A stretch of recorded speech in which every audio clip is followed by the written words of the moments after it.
Ավելի հանդուրժող կլինի պատերազմներին վերջ տալու խոստումներով իշխանության եկած Թրամփի թիմը Իրանի նկատմամբ, թե սուր է ճոճելու այդ երկրի գլխին ռազմական բախման անկանխատեսելի հետևանքներով։ Փորձագետները չեն կարծում, թե բանը կհասնի ուժի կիրառմանը։ Իրանի անմիջական շահերից է բխում, որ նախ բացառի այդ այսպես կոչված հակամարտությունը, ուղղակի հակամարտությունը Միացյալ Նահանգների հետ, որովհետև դա ոչ ոքի շահերից, հենց առաջին հերթին Իրանի շահերից չի բխում։ Թեհրանը պատերազմ չի ուզում, բայց զգուշանում է թշնամիներից։ Իրանում գործող Ալիք օրաթերթի գլխավոր խմբագիր Արամ Շահնազարյանը բացատրում է, որ այս ծանր աշխարհաքաղաքական դրության մեջ հարց է, որ կողմից կարող է հարված ստանալ Իրանը։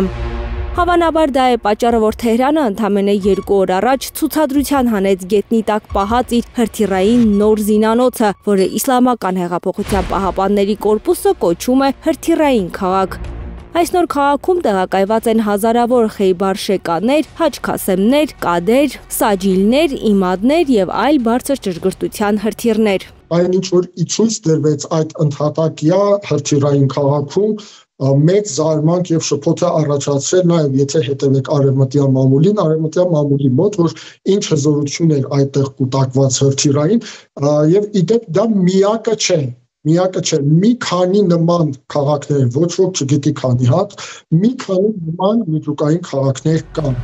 Իրանի թշնամիները, մասնավորապես Իսրայելն ու Միացյալ Նահանգները, ըստ Շահնազարյանի, շատ լավ հասկացել են, թե ինչ է զենքի ցուցադրության անվան տակ ակնարկում Իրանը։ Փորձագետները վստահ են, Թրամփի վարչակազմը երկու մասի է բաժանվել Իրանի հարցում։ Միացյալ Նահանգների նախագահը ու Սպիտակ տան որոշ պաշտոնյաներ դեմ են Իրանի նկատմամբ ուժի կիրառմանը, բայց իսրայելամետ որոշ ուժեր, օրինակ պետքարտուղար Մարկո Ռուբիոն, հակառակ տեսակետն ունեն։ Թրամփին դրդում են, որ Իսրայելին մղի Իրանի դեմ պատերազմի, չպատկերացնելով գլոբալ ծանր հետևանքները։ Տարաձայնությունները հստակ են։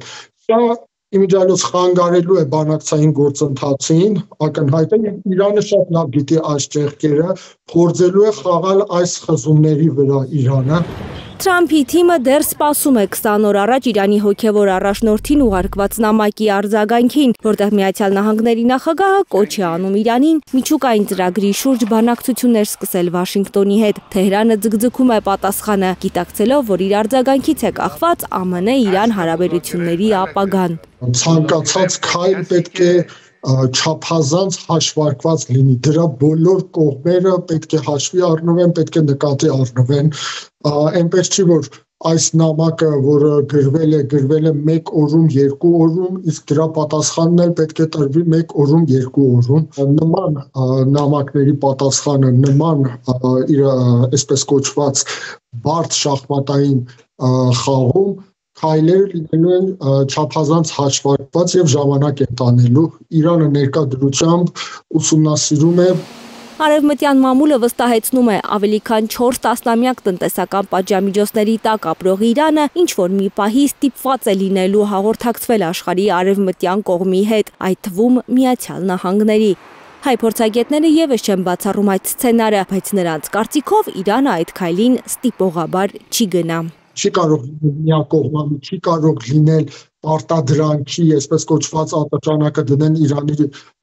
զարկերակի վրա եւ ստիպեն իրեն գնալ բանակցությունների, դա բացառված է։ Իրանի հետ կոնտակտ ստեղծելու համար Թրամփը նույնիսկ դիմել է Ռուսաստանի նախագահին հեռախոսազրույցներից մեկի ժամանակ։ Ըստ տեղեկությունների Թրամփը խնդրել է Պուտինին միջնորդ դառնալ Թեհրան-Վաշինգտոն ուղիղ շփմանը։ Հասմիկ Սերոբյան, Հարություն Մաթևոսյան, Հայլուր։